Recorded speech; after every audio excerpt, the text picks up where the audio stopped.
समझना कि लग चुका है। केवल एक धर्म आड़े आया है, ऐसा धर्म जो अपने हर शत्रु को एक अंतिम अवसर देने की बात करता है। अब या तो हमारी माता से क्षमा मांगो या फिर अपने प्राणों की आहुति दो।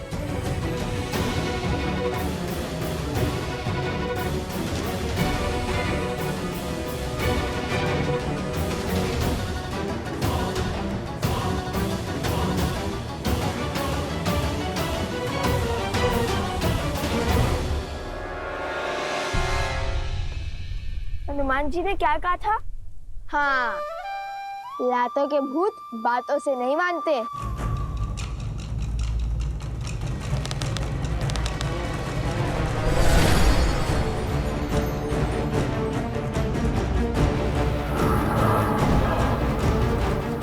माया,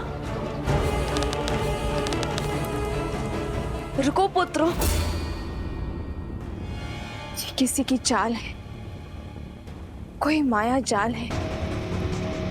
इनके विवेक पर कोई असुरी माया छा गई है। देखो,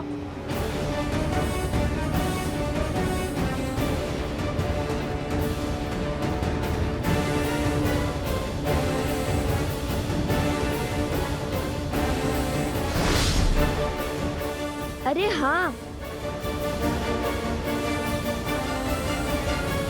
जिनके विवेक पर माया हावी है वो निर्दोष है पुत्र, और निर्दोष को दंड नहीं दिया जाता, क्योंकि वो किसी के पति, किसी के पुत्र, किसी के भाई और किसी के पिता होते हैं। हमें इन्हें बचाना होगा, इस माया जाल को तोड़ना होगा। अपने गुरु भगवान वाल्मीकि को स्मरण करो पुत्रों, और इस माया जाल का कोई तोड़ निकालो।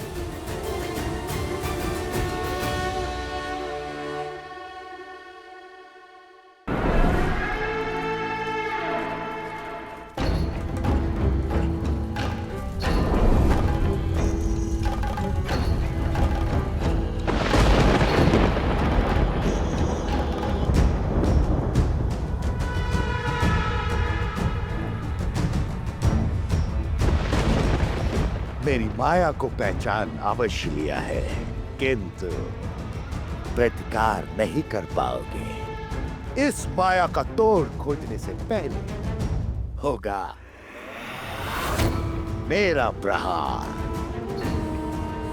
मेरा प्रहार अब और तीव्र होगा, और होगा तो केवल विनाश, और इस विनाश का आरंभ होगा सीता के अंत से।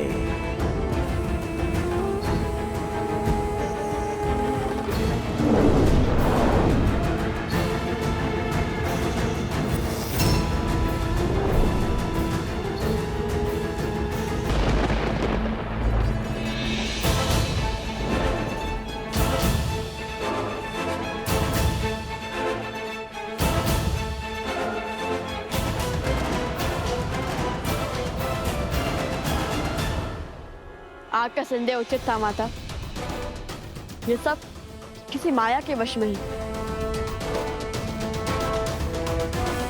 हे माता, रक्षा करें, ये सब क्या हो रहा है? आक्रमण!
खेल तो अच्छा रचा है सहस्त्रमुख ने।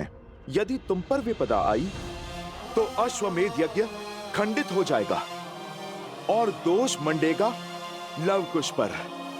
और तब प्रभु श्री राम एक पिता नहीं, राजा की भांति उन्हें दंड देने पर विवश हो जाएंगे, जो हनुमान के रहते कदापि नहीं होगा, है ना?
ये तो छल हुआ। आपने कहा था आप नहीं लड़ेंगे। मैं लड़ कहां रहा हूं? मैंने कहा था ना मैं लड़ूंगा नहीं। ये नहीं कहा था कि अश्व की रक्षा नहीं करूंगा। और यदि ये अनुचित है तो क्या निर्दोष पशु पर मायावी शक्ति का प्रयोग उचित है? बोलो, साहस है तो जाओ समीप, करो प्रहार इस अश्व पर, किंतु बिना माया के।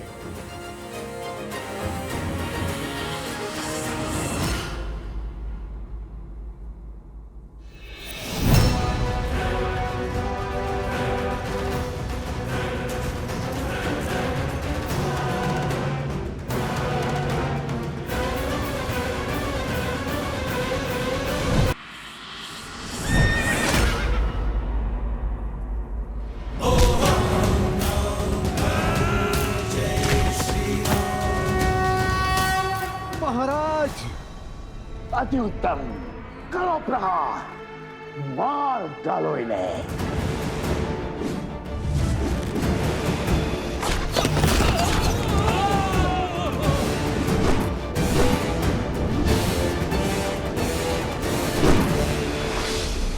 माता, माता!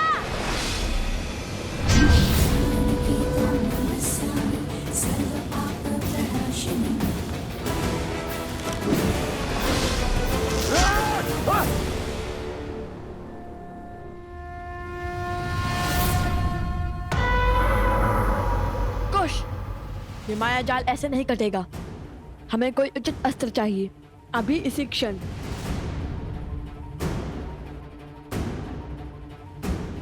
सूर्यास्त होने को है पुत्रों, काली शक्तियां और प्रबल हो उठेंगी।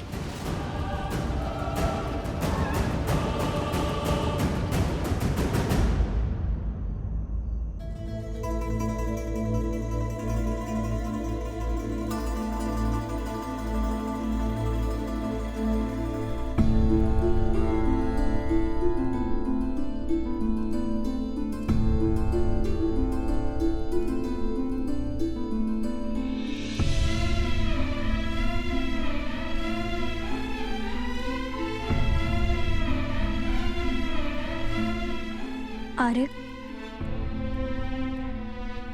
मांडवी, तुम कब आई? जब आप गहन सोच में थे। शांत हो जाइए आर्य। कैसे शांत रहूं मैं मांडवी?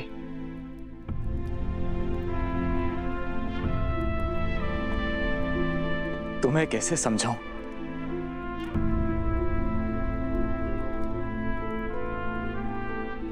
समझाने की आवश्यकता नहीं है।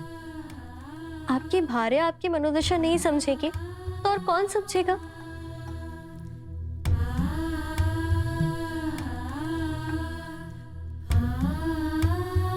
आपको इसी बात का दुख है ना कि छोटे भाई के होते हुए स्वयं राजा राम को युद्ध भूमि में उतरने की क्या आवश्यकता पड़ गई? यही ना कि आपके बड़े भाई को आपके कौशल पर विश्वास नहीं। हाँ मांडवी, मुझे इसी विचार से दुख है कि उन्हें विश्वास नहीं कि मैं इस समस्या का समाधान खोज पाऊंगा।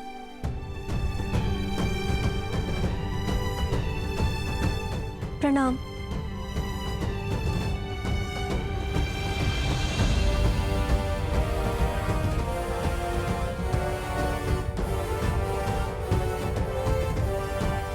कहो मांडवी, क्या बात है? क्षमा महाराज, बात की गंभीरता का पूर्ण ज्ञान ना होने पर भी साहस करके आपसे विनती करने चली आई। मांडवी, मैं जानता हूं तुम यहाँ क्यों आई हो। आप ये भी जानते होंगे कि आपकी अनुज आपके निर्णय को अविश्वास की तुला पे तौल रहे हैं। सोचते हैं कि उनमें इतना कौशल या सामर्थ्य नहीं है कि उन 2 ऋषि कुमारों से वो स्वयं लड़ सके, और यही बात उन्हें भीतर ही भीतर खाई जा रही है। इसलिए उन्हें बिना बताए मैं आपसे विनती करने चली आई। लक्ष्मण भैया और शत्रुघ्न भैया घायल हो चुके हैं और अब संकट मेरे पति के प्राणों को भी हो सकता है, किंतु फिर भी मैं आपसे निवेदन करती हूँ कि आप उन्हें उनका दायित्व निभाने का अवसर दें। और नीति भी तो यही कहती है ना कि उनके होते हुए आप युद्ध भूमि में पग नहीं धर सकते। आपने स्वयं उन्हें गांधार और कंबोज का सिंहासन सौंपा है। इस नाते इस समस्या का समाधान खोजना उनका धर्म भी है और उनका कर्म भी है। मांडवी, तुम दोनों ने भोजन किया?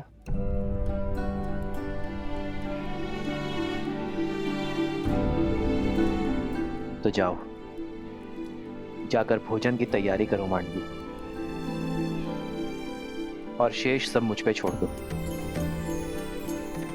आज मैं भरत के साथ भोजन करूंगा, और विश्वास करो मांडवी, भरत के साथ कोई अन्याय नहीं होगा।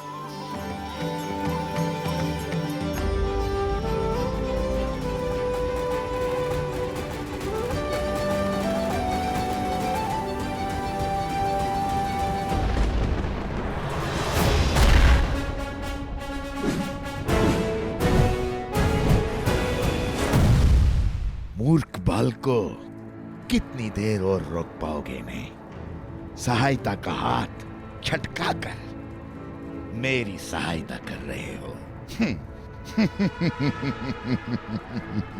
तुम तो प्राणों से जाओगे ही, और शीघ्र ही वो अश्व भी मेरे पास होगा।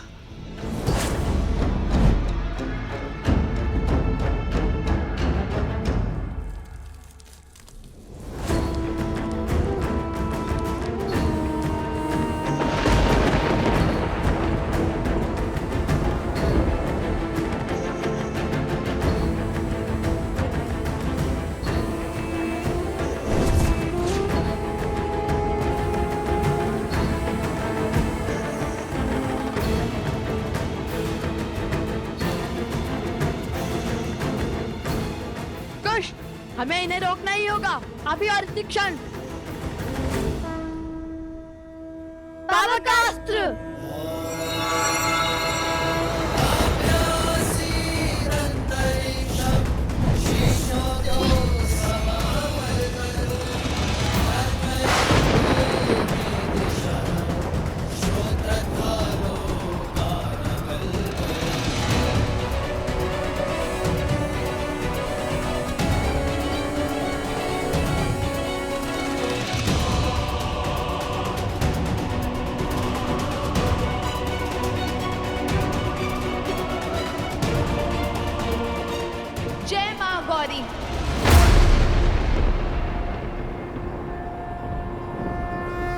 इसमें तो ब्रह्मास्त्र का भी प्रभाव नहीं हो रहा है कुश। कम से कम रुक तो गए। किंतु अब क्या करें कुश? इस माया से तो केवल महादेव और माता गौरी ही बचा सकते हैं। समझ गया कुश। माता आप पीछे जाइए। कुश तुम मेरे साथ आगे बढ़ो। पीछे? हाँ माता, शीघ्र पीछे जाइए।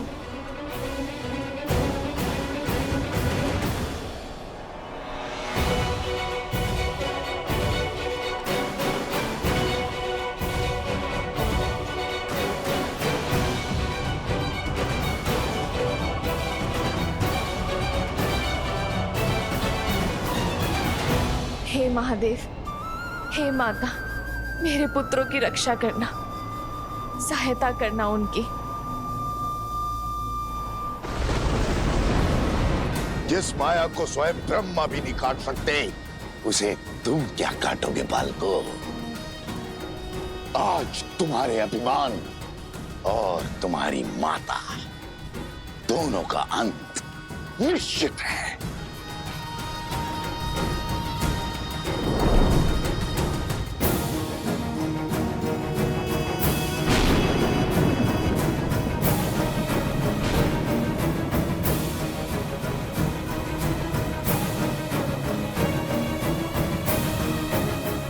वध कर डालो इन सबका। माया की केवल एक ही काट है, सत्य।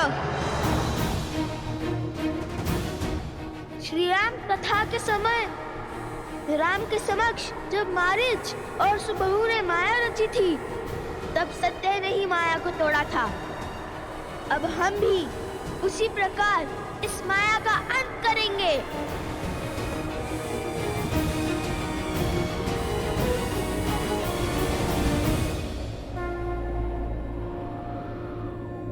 मनोबुद्धि अहंकार चित्तानि नमः।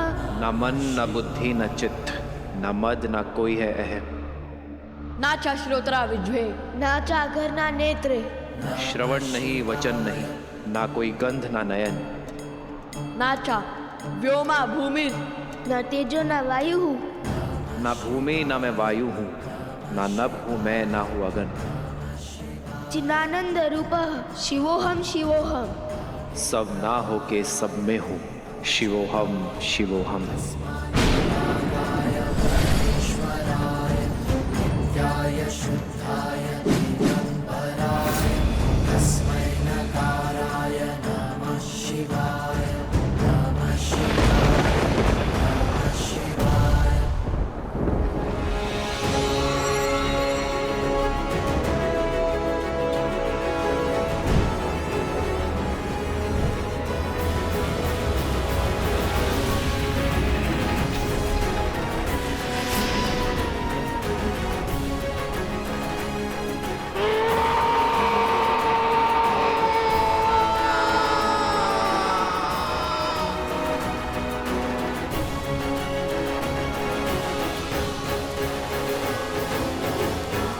पुत्रों,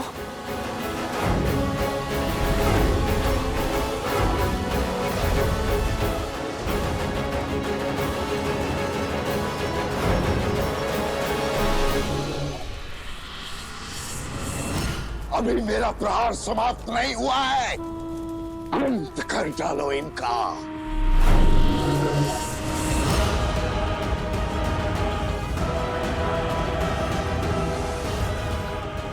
आक्रमण!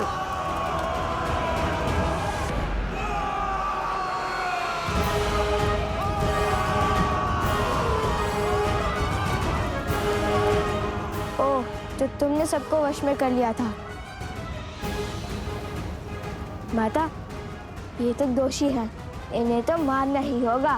नहीं पुत्र, मारने से स्वयं पर दोष चढ़ता है और वध करने से उनका उद्धार होता है। तो इन्हें मारो नहीं, इनका उद्धार करो। अग्निअस्त्र।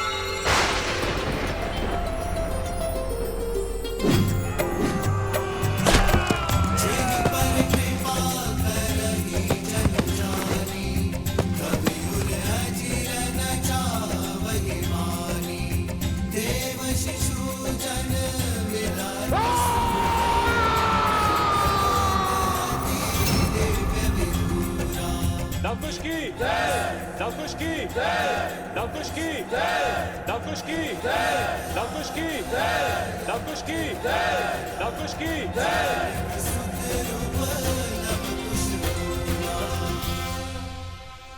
मुझे क्षमा करे देवी।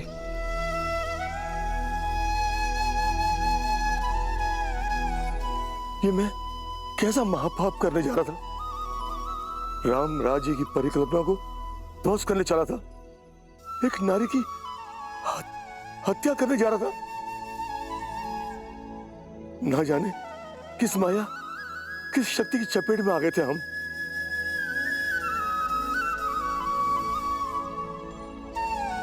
नहीं महाराज, ये क्या कर रहे हैं आप?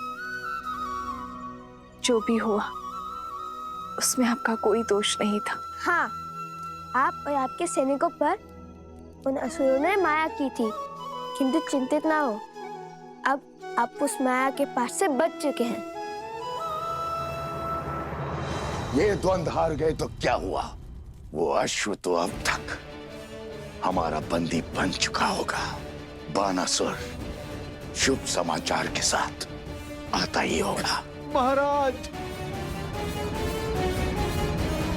आओ बानासुर, आओ, मुझे तुम्हारी ही प्रतीक्षा थी। आओ महाराज।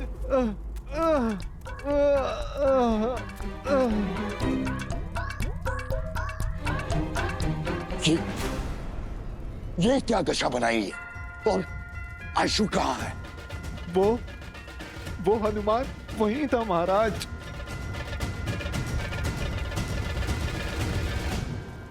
उसने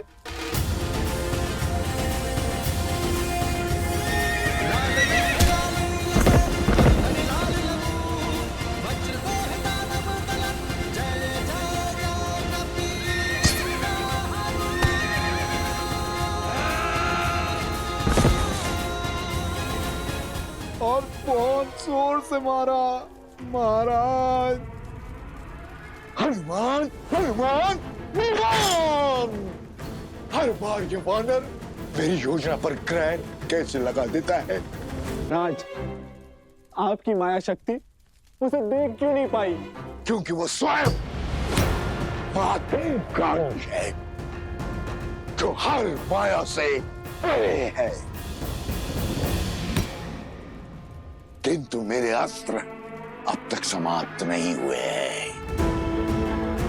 देखता हूं कब तक मेरे मायावी अस्त्र से बचते हैं ये।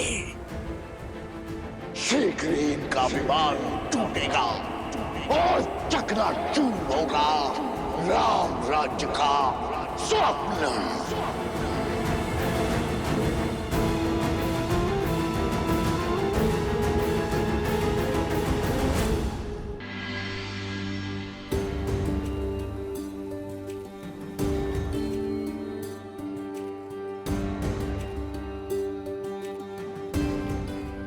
भूख अत्यंत विचलित कर रही है। भोजन आरंभ करें अनुज।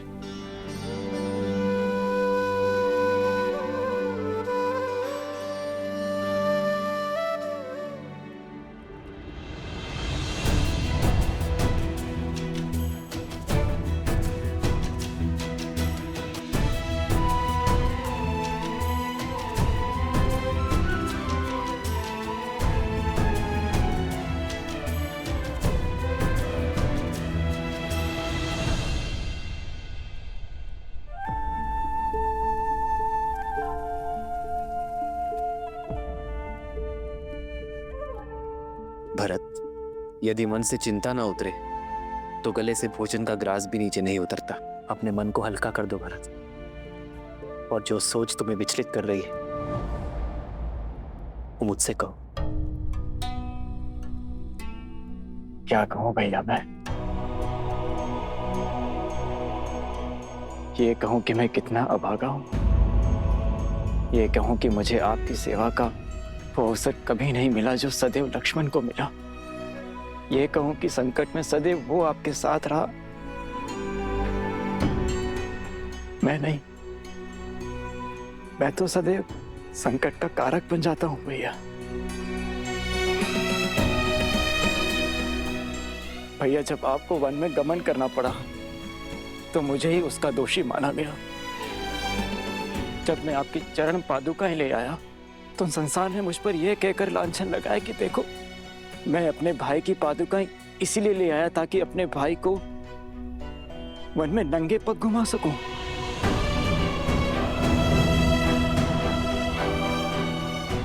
और मेरे कारण मेरी सीता भाभी माँ को न जाने कितने माह तक उस दुष्ट रावण की बंदिनी बनकर रहना पड़ा। और अब जब अयोध्या पर संकट आन पड़ा है, भैया आप मुझे इस योग्य भी नहीं समझते कि मैं उन 2 ऋषि कुमारों के विरुद्ध खड़ा हो सकूं जिन्हें मृत्यु के घाट उतारने के लिए मेरा रोम रोम तड़प रहा है। अपने दोनों भाइयों के अचेत शरीर मेरे नेत्रों के सामने छाए रहते हैं भैया। ये पीड़ा मैं अब और नहीं सह सकता। मैंने लक्ष्मण को रोका, उसे समझाया कि उन दोनों बालकों से सौम्य रहे, किंतु उसने मेरी एक न सुनी। किंतु देखिए लक्ष्मण कैसे मूर्छित हुआ पड़ा है भैया।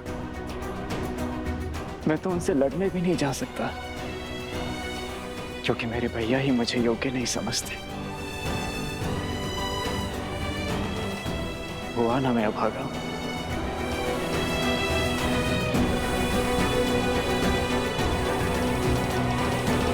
असुरी शक्ति से बचाया, इतना घोर अपराध करने से रोका। हम आपका आभार व्यक्त करना चाहते हैं। कृपया यहाँ कुछ दिन रुककर हमें सेवा का अवसर दें। हाँ हाँ देवी, कुछ समय तो रुकिए, हम आपको कहीं जाने नहीं देंगे। आपको हमारी विनती स्वीकारनी ही होगी।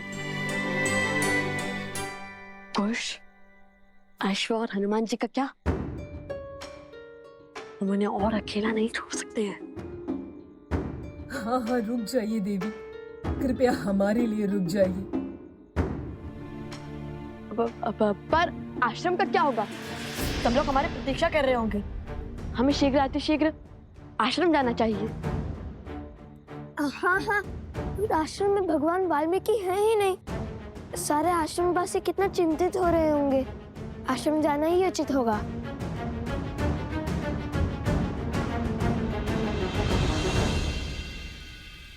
कैसे सोच लिया तुमने भरत?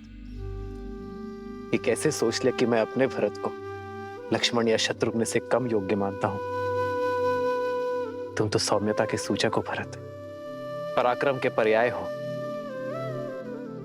मुझे सबसे अधिक प्रिय हो तुम भरत।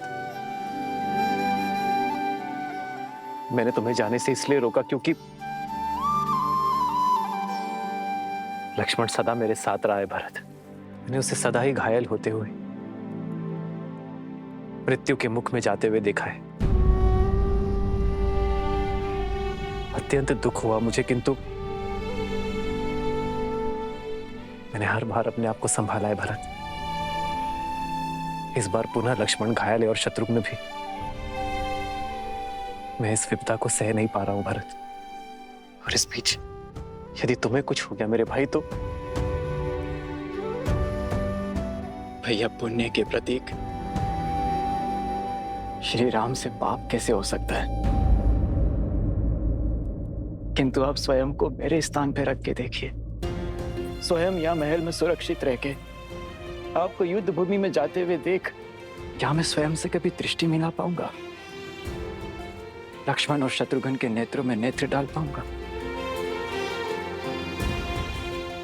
वेद के उपचार से वे दोनों शीघ्र ही सकुशल हो जाएंगे। किंतु क्या आप ऐसा चाहते हैं कि आपके भाई की आंखें उन दोनों के सामने सदैव झुकी रहे?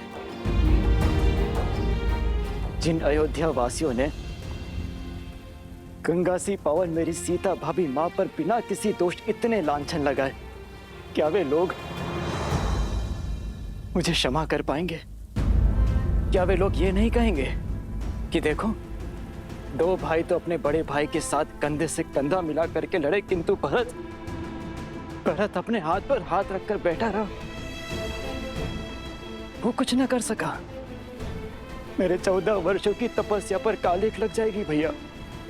और भरत संसार में फिर से वही भरत बन जाएगा जो अपने भाइयों की दुर्दशा देखना चाहता है। और तब क्या कहेंगे आप भैया? क्या मेरे मान पर आप ये वार सह पाएंगे?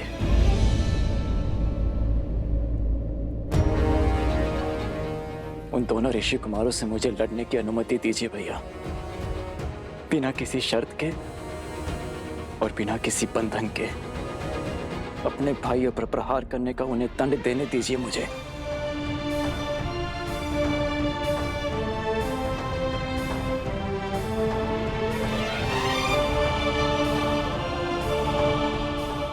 जाओ भरत, बिना किसी शर्त के, बिना किसी बंधन के जाओ, और जो उचित लगे वही निर्णय लो। चाहे अब उन दो बालकों को जो दंड देना पड़े दो, और अयोध्या का अश्वमेध यज्ञ पूर्ण करवाओ।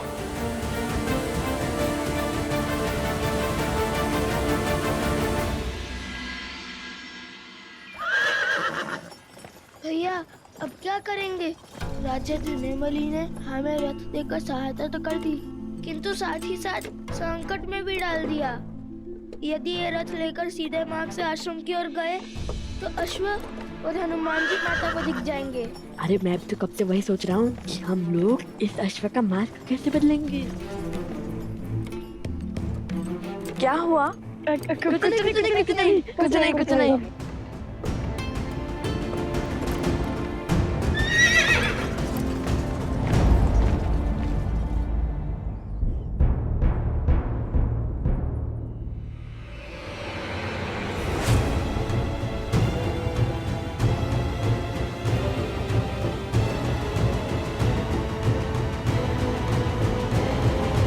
श्री रामचंद्र की, श्री रामचंद्र की, राजनुज भरत की, राजनुज भरत की।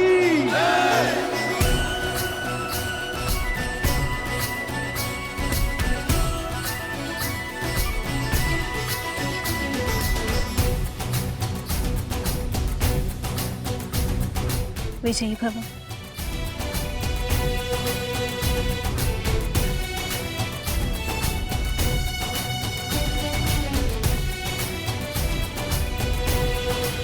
कई बार सत्य हमारे नेत्रों के समक्ष होता है भरत, किंतु भावों में बहकर हम उसे देख नहीं पाते।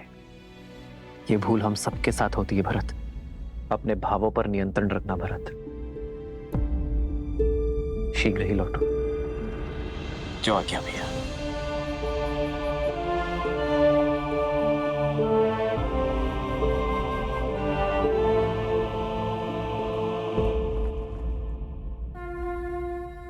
विजयी भव।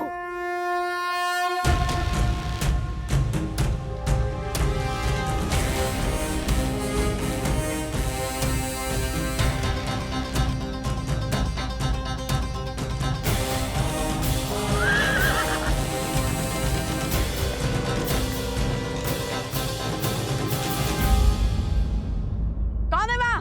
सामने आओ। हमें। सोमकरण, अवत्सरा, तुम दोनों यहाँ? ये कहाँ से आ गए? अवश्य ही कोई नई समस्या लाए होंगे। नहीं, ईश्वर ने इन्हें हमारी सहायता के लिए भेजा होगा।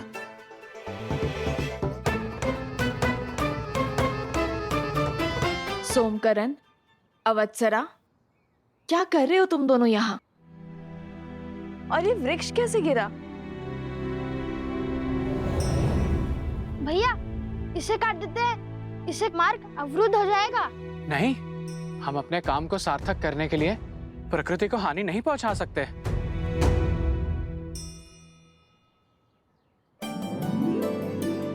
वो देखो, वो वृक्ष पूरी तरह सूख चुका है, कभी भी गिर सकता है। आओ। सोमकरण, उत्तर दो। वो वनदेवी, वो एक वृषभ उत्पाती हो बैठा था। देखिए कैसा उत्पात मचाया उसने। हम तो यहाँ यात्रियों को सावधान करने खड़े हैं कि वो कोई अन्य मार्ग अपना ले, है ना भ्राता? हाँ वन देवी, आप कोई दूसरा मार्ग ले लीजिए। ओहो, एक संकट से निपटे तो दूसरा संकट आ पड़ा। चलो कोई बात नहीं, हमें अपना कर्तव्य निभाना ही होगा। माता, आप लव भैया के साथ दूसरे मार्ग से आश्रम जाइए। मैं इन दोनों के साथ इस वृक्ष और इस वृषभ को संभालते हैं। न जाने अब किसे घायल करना चला होगा। किंतु तुम? माता उचित तो कह रहा है वो। चलिए हम इस ओर से चलते हैं।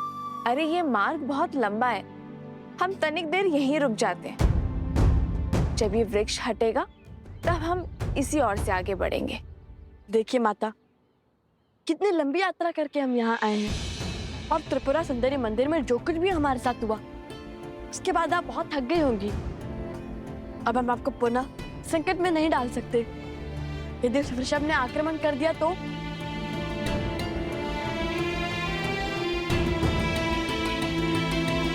ठीक है, चलो।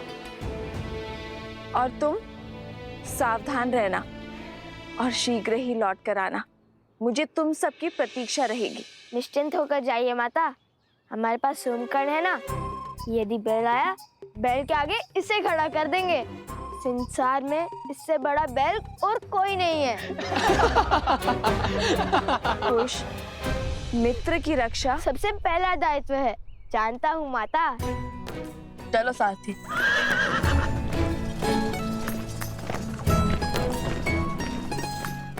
अद्भुत, आज तो बचा लिया आप दोनों ने।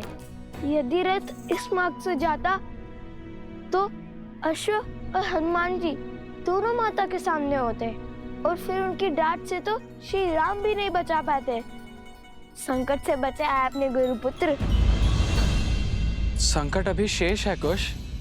वन देवी को आश्रम जाने से रोकना होगा, क्योंकि लक्ष्मण जी ने आकर सबको बता दिया है तुम दोनों ने अश्वमेध यज्ञ का अश्व पकड़ लिया है।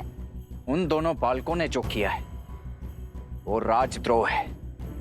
कल सूर्यास्त तक लवकुश ने अश्वमेध यज्ञ का अश्व नहीं लौटाया तो उन दोनों के साथ जो कुछ होगा उसका उत्तरदायित्व राजा राम का कदापि नहीं होगा।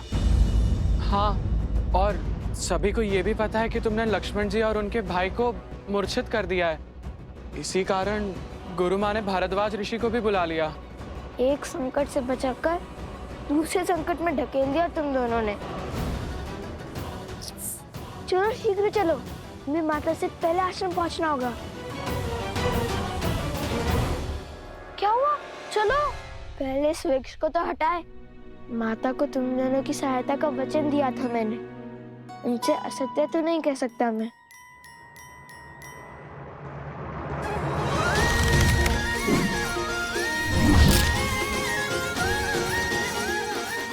अपनी शक्ति दिखाने का कोई अवसर चूकते नहीं ना तुम।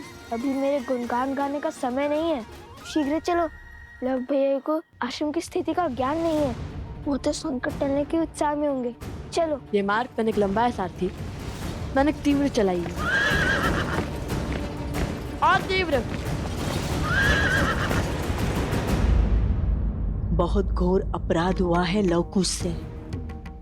जाने ही पाप कैसा दंड लेकर आएगा गुरुदेव।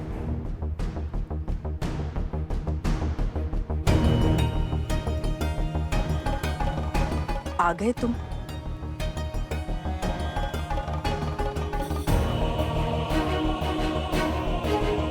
कुश, तुमने और लव ने इतना बड़ा अपराध क्यों किया?